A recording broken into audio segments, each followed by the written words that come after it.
partager une partie des travaux de recherche avec le public. Donc, ma présentation aujourd'hui porte sur l'optimisation de l'ISAG dans la prédiction des performances d'un système de communication numérique. Donc, avant de commencer la présentation, je vais tout d'abord présenter mon équipe de recherche qui s'appelle PACAMS. PACAMS qui veut dire Performance Analysis of Communication Systems. Donc, ça se trouve au laboratoire STRS, donc Système de télécommunication réseau de services, qui fait partie de l'école doctorale de l'IPT. Les considérations d'effectifs, 5 enseignants-chercheurs, 8 doctorants. Donc, les 8 enseignants faisaient partie de la diaspora marocaine au Canada et en France. Et les axes de recherche de l'équipe portent essentiellement sur les techniques avancées pour les communications radio-mobiles, la prédiction semi-analytique des performances qui relève des compétences. Et c'est dans ce contexte que je vais vous parler aujourd'hui de l'optimisation. On travaille ici sur le traitement du signal et ses applications. Et comme dire les axes, donc on travaille sur l'ingénierie de trafic sous l'émotionnement des réseaux. Alors, donc ma présentation d'aujourd'hui va se dérouler selon le plan suivant. Je commencerai par l'introduction dans laquelle j'énoncerai la problématique sur laquelle on va appliquer l'optimisation au niveau de l'évaluation des performances d'une chaîne de communication numérique. Deuxièmement, on va traiter la prédiction semi-analytique des performances. Donc, il s'agit de la prédiction semi-analytique basée sur des tables de qualité afin d'optimiser le temps de calcul sur un canal radio-mobile utilisant les performances qu'on a déjà obtenues sur un canal de et puis comme deuxième méthode, on va parler de la prédiction semi-analytique basée sur les loyers. Donc, par la suite, on va attaquer l'optimisation du paramètre de lissage et donc je présenterai les résultats pour valider les méthodes d'optimisation qu'on avait utilisées pour la prédiction semi-analytique des performances d'un système de communication numérique et qui déterminerait par des conclusions et perspectives. Donc, comme a déjà présenté le professeur Samy, donc il a parlé de l'évolution du système radio-mobile, il a parlé du passage de la 2G à la 3G aussi, dont l'optimisation au niveau de transmission pour augmenter le débit. Donc, je donne en l'occurrence sur le GSM, donc on ne pouvait pas avoir accès à Internet. Pourquoi? Parce qu'en fait, le débit est insuffisant pour avoir cet accès aux services multimédia. Donc, qu'est-ce qu'on a fait? On a optimisé le réseau, on a passé à 3G, on utilise d'autres techniques, on a utilisé la touche physique surtout pour permettre cet accès à Internet. Ok, mais cette évolution ne se passe pas, ne s'est passé d'un seul coup. Donc, on est passé par exemple du GSM à la 3G en utilisant le GPRS et le Edge. Donc, avec le petit accès à Internet, en utilisant le WAP. Le WAP, c'est un accès limité à Internet. On avait accès qu'à des pages, quelques pages de publicité. Donc, il n'y avait pas vraiment un accès à Internet correct. Donc, voilà, c'est pour ça qu'on a utilisé le réseau 2G et on est passé au réseau 3G en optimisant de nouvelles technologies pour optimiser la touche physique. Donc, ces technologies, en l'occurrence, je cite la modulation picotage adaptative qui permet d'adapter, donc tout à l'heure on a pris le cas de citer la modulation picotage adaptative. On a parlé de HAQ qui est venu pour optimiser la technique de modulation picotage adaptative. C'est une technique qui permet d'adapter la modulation, le rendement de codage au fur et à mesure que les conditions du canal varient. Ça veut dire si on est loin de la station de base ou bien du module B, on utilise une modulation qui est robuste. Et robuste qui est résistante au bruit. Donc la modulation qu'on utilise en 3G, c'est la QPSK. Ok, c'est la QPSK. Lorsqu'on est proche de la station de base, les conditions du canal deviennent favorables et on a la possibilité de transmettre avec une modulation d'ordre supérieur qui est le 16 points pour justement augmenter ce levier. Donc voilà, donc on a le choix sur la 3G entre deux types de modulation le QPSK et le C3 pour augmenter le débit et permettre à des utilisateurs qui possèdent des conditions favorables de transmettre à haut débit. Donc voilà. Donc, qui dit nouvelle technologie, une technologie sophistiquée de transmission, d'incommunication, numérique, dit aussi augmentation de la complexité de l'émetteur et du récepteur. Donc, je cite au niveau du récepteur, on utilise souvent des traitements qui sont itératifs. Un traitement itératif, utiliser traitement itératif qui dit un temps de calcul très important. Donc, on prend beaucoup de temps pour avoir des performances en termes soit de probabilité d'erreur ou de throughput. Donc il va falloir optimiser ce temps de calcul et proposer d'autres méthodes qui permettent l'évaluation des performances du système de communication numérique. Pourquoi? Parce que comme vous le savez, donc, la méthode la plus utilisée pour avoir les performances d'un système numérique, c'est la méthode de Monte Carlo qui permet l'évaluation du taux d'erreur binaire qui est une approximation de la probabilité d'erreur. Donc voilà, ici, donc, on va proposer une méthode de prédiction de performance qui est simplifiée, qui permet d'avoir des performances du système dans un temps très réduit. Voilà, donc je rappelle la structure d'une chaîne de communication numérique. Codé, donc j'ai des informations, un flux d'informations en temps débit auquel on traite par un codage de canal qui permet de protéger l'information contre les erreurs de transmission en introduisant des bits de redondance. Donc voilà, donc le codage de canal utilisé au niveau de la 3G par exemple, c'est les codes turbo. C'est le code turbo et le décodage, ça se fait d'une manière itérative. Donc on voit bien que la complexité augmente et au niveau de l'émetteur et au niveau du récepteur. Voilà, donc ça consomme du temps, ou bien ça met beaucoup de temps pour offrir les performances du système au niveau du récepteur. Donc il y a aussi la fonction d'encollagement. Donc le canal est toujours suivi de la fonction d'encollagement qui permet de disperser les rafales d'erreur au niveau du canal de transmission, et puis la modulation qui permet d'adapter le message à transmettre au support de transmission. Okay? Donc on a 3G, j'ai dit qu'on utilise des modulations dans le supérieur de 16 points. Par contre, on a que le QPSK, 3G aussi, donc on peut aller jusqu'à 64 points. Et puis il y a le canal de transmission qui est le lien physique entre l'émetteur et le récepteur. Au niveau du récepteur, donc, on va faire les opérations inverses à ce qu'on a fait au niveau de l'émetteur. Donc il s'agit de la manipulation, des entrelacements et du codage de canal. Donc maintenant, quel est le problème rencontré pour proposer des méthodes d'optimisation? Donc le problème, c'est que lorsque l'ordre de la manipulation augmente, on vient de dire important, l'évaluation des performances par la méthode de simulation Monte Carlo devient coûteux en termes de temps de calcul. Ok? Donc voilà, si par exemple j'ai le C3, c'est pas la même chose que j'ai un QPSK. Donc C3, donc c'est 16 étapes, QPSK des 4 étapes. Donc QPSK, 16 points demande plus de temps que QPSK pour avoir la probabilité d'erreur. Donc il va falloir proposer des méthodes simplifiées qui permettent d'avoir des performances du système dans un temps réduit. Voilà, donc les solutions qu'on propose, c'est des méthodes simplifiées pour la prédiction des performances d'un système pour les questions numériques. Donc on a proposé deux approches.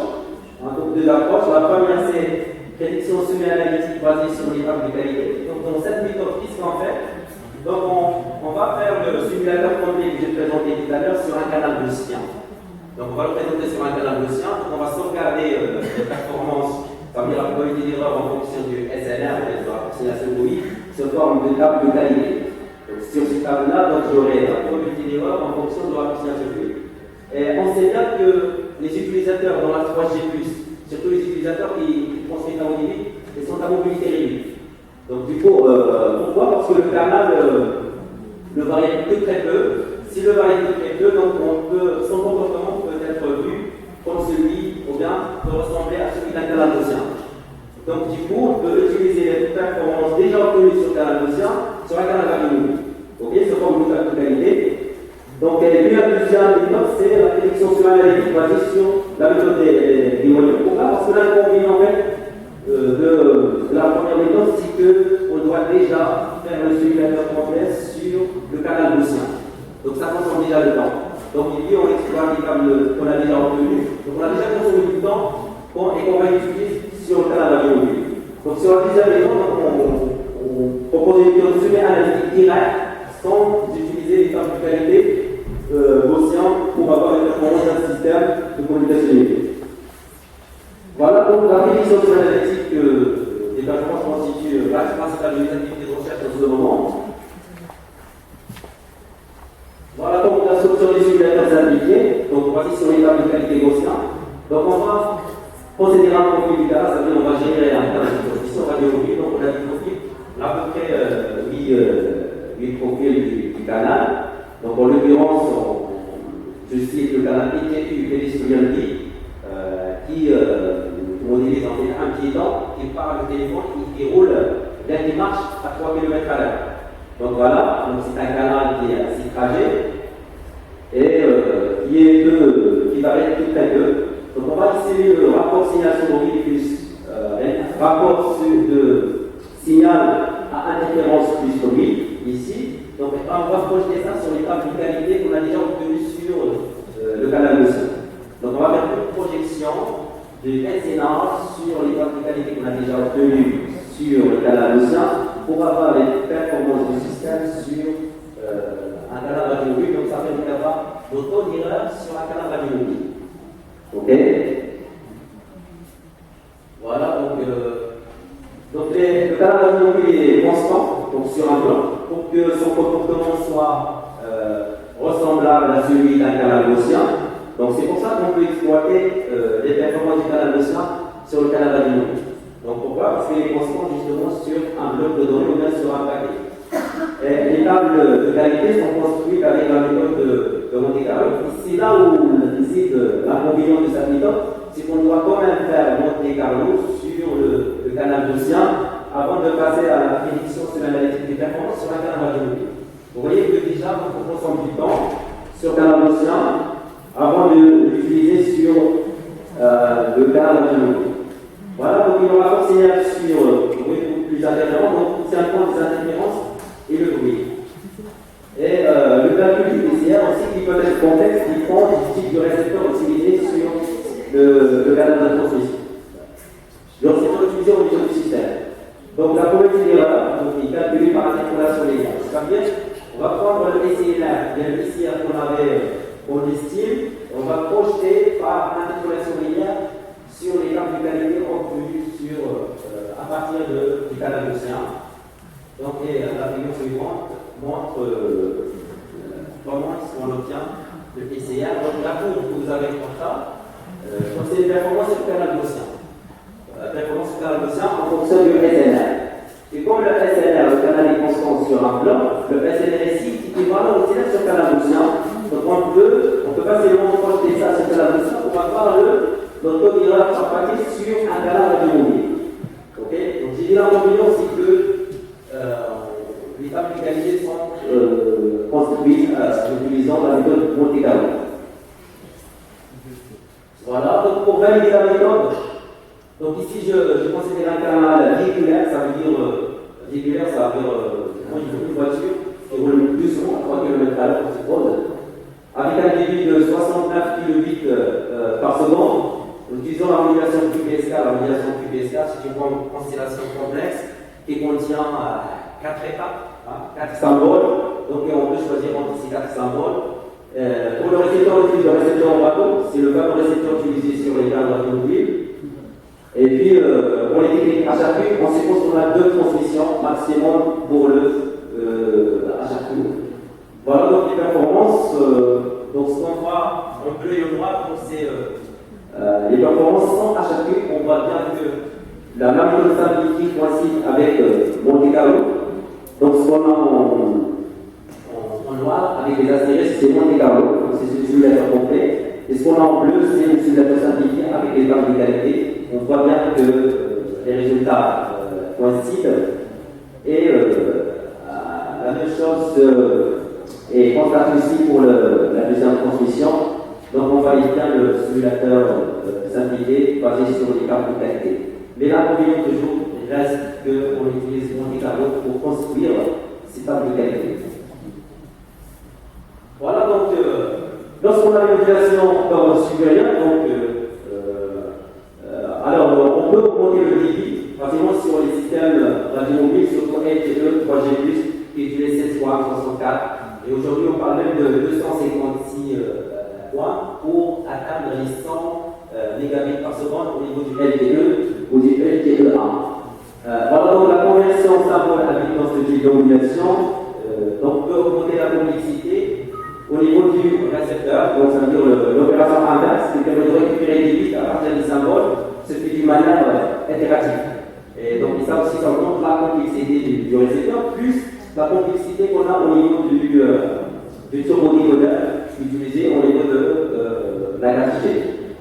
Donc alors, l'évaluation des performances avec la méthode Monte Carlo dans ce cas, il est difficile, voire impossible, vu la taille de la constellation qui peut être énorme et le traitement itératif des turbodécodeurs. Donc voilà, la solution qu'on propose, c'est l'utilisation des méthodes semi-analytiques pour prédire les performances des modulations PAM. Parce que comme vous savez, on peut construire une modulation 16 points carrés à partir des modulations PAM, ce qui est une modulation réelle, ça. Donc on peut l'utiliser pour construire l'opulation 16 points qui est permis d'avoir géologique. Voilà. Donc alors l'objectif de cette méthode, donc la méthode semi-analytique, c'est de trouver une expression semi-analytique pour la probabilité d'erreur. Donc sans faire appel aux tables de qualité. Okay. Donc on va essayer d'estimer la probabilité d'erreur en utilisant la densité de probabilité et plus précisément les méthodes des moyens. Et dans cette méthode, on va appliquer l'optimisation pour prédire les performances du système. Donc voilà la structure du simulateur dans ce cas. On a toujours un flux de 8 B qui peut prendre des 0 vers 1. On module par LPRM, donc on sort les symboles X, on va transmettre sur un canal de transmission. Pour simplifier ici, on reste sur un canal gaussien. On va récupérer Y. Donc on a deux façons. Soit on calcule la probabilité d'erreur par bit, soit la probabilité d'erreur par symbole. Donc si on passe par le mot, on estime la probabilité d'erreur par bit avec le mapping inverse, avec la démodulation et prise de décision pour récupérer les bits. Et on va, donc on décide directement sur la structure du canal pour récupérer les symboles. Voilà, donc ça permet d'avoir la probabilité d'erreur symbole. Donc maintenant, on remarque peut-être que si on n'utilise pas la démodulation, on récupère la sortie du canal et on l'utilise directement pour avoir la probabilité d'erreur symbole. Okay. Donc on va considérer que les sorties du canal sont représentées par une variable aléatoire sur laquelle on va se baser pour prendre des décisions pour estimer la probabilité d'erreur. Donc voilà, on va considérer deux variables aléatoires, la variable aléatoire X associée au symbole transmis, ça veut dire les B, et la variable aléatoire Y associée au symbole observé par le récepteur. Donc si on se base en observant les variables aléatoires Y, on va essayer de trouver la probabilité d'erreur en estimant la densité de probabilité de la variable aléatoire Y. Donc on va supposer que le symbole XM avec M peut prendre 1 jusqu'à M est transmis. Donc la probabilité d'erreur par définition et la probabilité de prendre une décision erronée, sachant que le symbole XM est transmis. Ça veut dire qu'on va prendre une décision erronée au niveau du X cher en bas. Voilà donc pour exprimer ça, c'est la probabilité d'erreur, sachant que X égale à XM transmis. Égale à la probabilité que la variable aléatoire conservée après le canal est différente de XM, sachant que XM est transmis. Ça, c'est ça la probabilité d'erreur, par symbole. Voilà, donc la constellation MPAM, donc c'est une constellation réelle. On divise en M zones, chaque zone est associée à un symbole. Et c'est quoi une zone de décision? C'est une zone où la probabilité d'erreur pour un symbole SM est minimale. xm est minimal. Voilà, donc on a deux cas. Donc on a les angles extrêmes, ici donc pour Z1 et Zm. Donc Z1, donc, il est défini par l'équation 2. Et pour l'autre extrémité, donc la zone de décision est exprimée par la formule. Donc deuxième cas, zone non extrême, ou bien les zones du milieu. Donc la zone de décision est définie par l'équation 4. Donc, considérons les zones de décision et la densité de probabilité. Donc, on sait bien qu'une probabilité, c'est l'intégrale de la densité de probabilité. Donc, la même chose ici, donc, on peut utiliser cette définition pour définir la probabilité d'erreur comme étant une intégrale d'une densité de probabilité. Et comme on se base sur la variable en sortie du canal, la variable aléatoire en sortie du canal, donc on va utiliser sa densité de probabilité pour estimer la probabilité d'erreur en sortie du canal. Probabilité d'erreur symbole, bien sûr. Ici, on s'intéresse à la probabilité d'erreur symbole. Donc voilà, donc la probabilité que Y n'appartient pas à Zm. Okay, donc ça veut dire que la probabilité que Y est différente de Xm, sachant que Xm est constant. Okay, donc égal à l'intégrale de la densité de probabilité de la variable aléatoire Y, conditionnée par Xm. Voilà, où Zm est la zone de décision associée au symbole Xm. Voilà. Donc en fait, l'évaluation des performances d'un système de communication numérique se résume à une estimation de probabilité, parce que si j'ai la probabilité d'erreur, la densité de probabilité, j'aurai la probabilité d'erreur. Donc maintenant le problème se résume à l'estimation de la densité de probabilité d'erreur. Donc l'évaluation de la probabilité d'erreur repose sur l'estimation de la densité de probabilité et Y de la variable aléatoire Y en sortie du canal de transmission. Voilà, donc on va quand même faire quelques hypothèses. Donc le récepteur effectue l'estimation de la densité de probabilité à la base des échantillons observés à son entrée. Donc l'avantage de cette méthode par rapport à Monte Carlo, c'est que Monte Carlo est basé sur la théorie du grand nombre. Donc ça veut dire que Monte Carlo permet d'estimer un taux d'erreur. Et pour que ce taux d'erreur soit proche d'une probabilité, il faut que le nombre de transmis soit le plus grand possible. Donc, c'est pour ça qu'en fait, Monte Carlo est coteuse en termes de temps de calcul. Donc ici, donc, le nombre d'échantillons est beaucoup plus réduit pour Monte Carlo pour avoir la densité de probabilité. Voilà. Donc on va supposer aussi qu'aucune information sur la forme de la densité de probabilité n'est disponible au niveau du récepteur. Donc, ça veut dire que le récepteur n'a pas d'information sur la densité de probabilité de la variable aléatoire Y. Donc on va considérer S comme étant l'ensemble de N échantillons observés.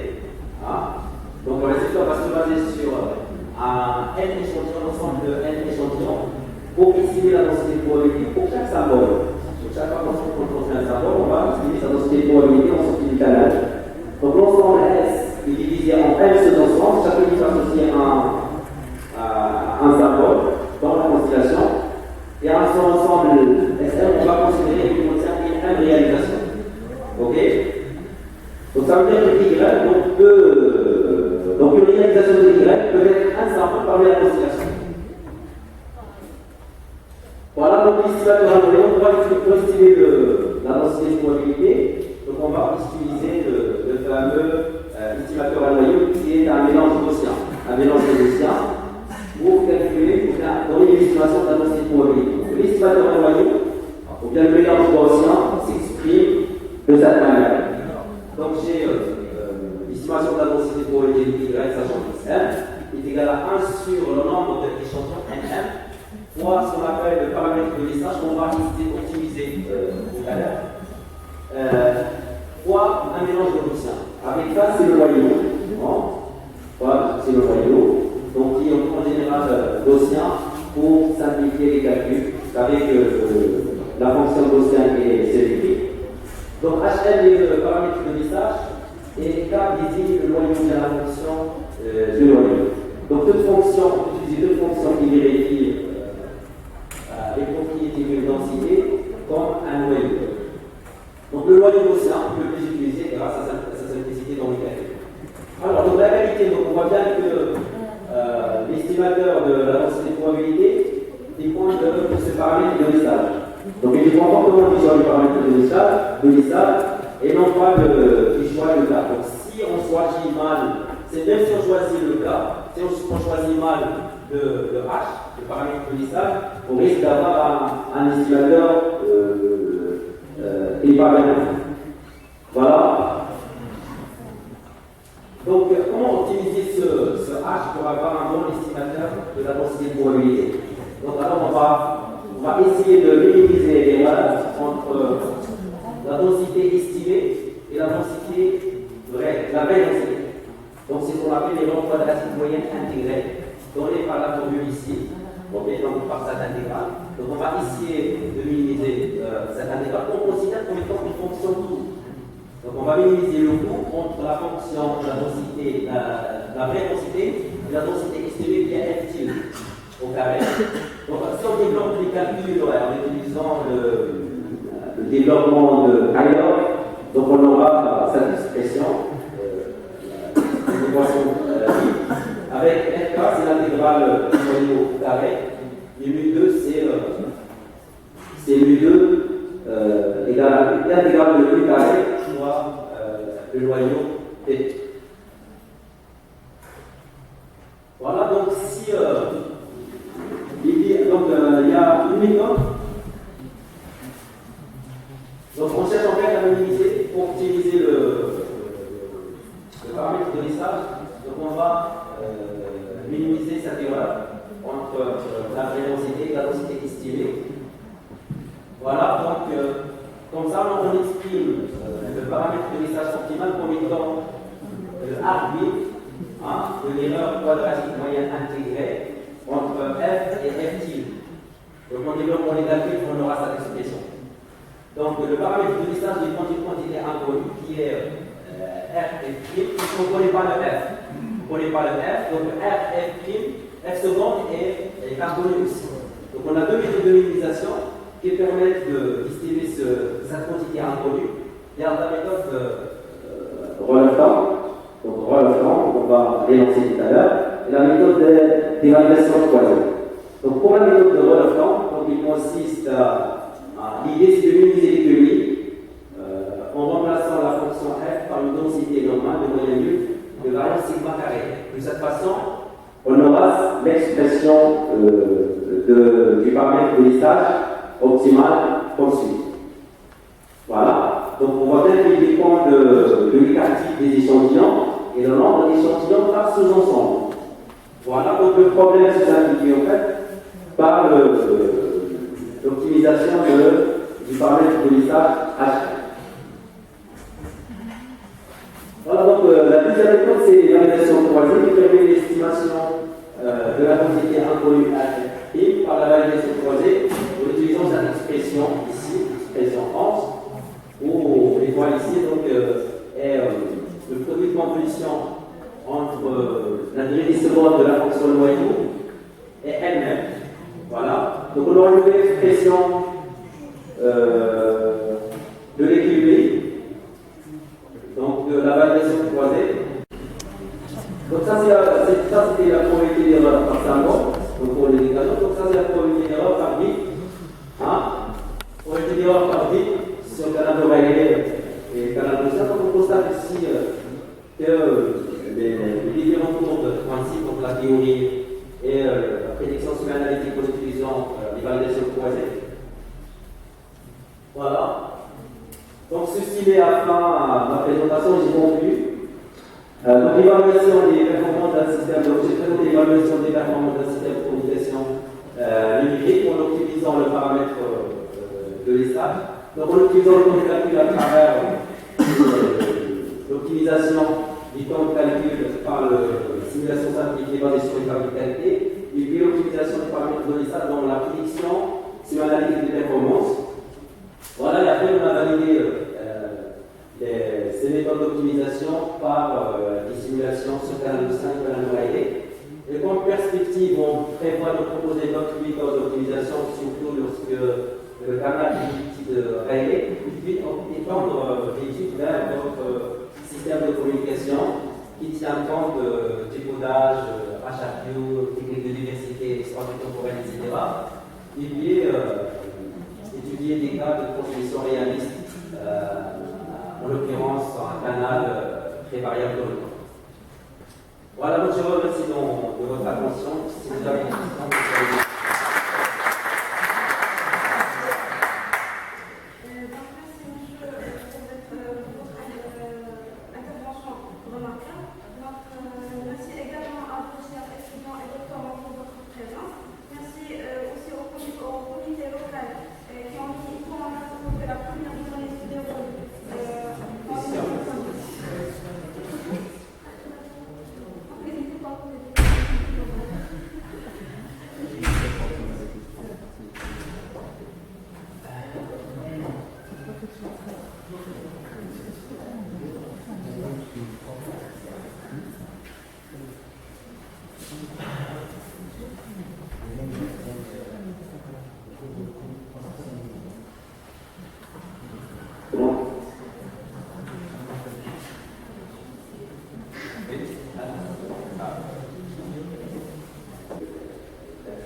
évaluer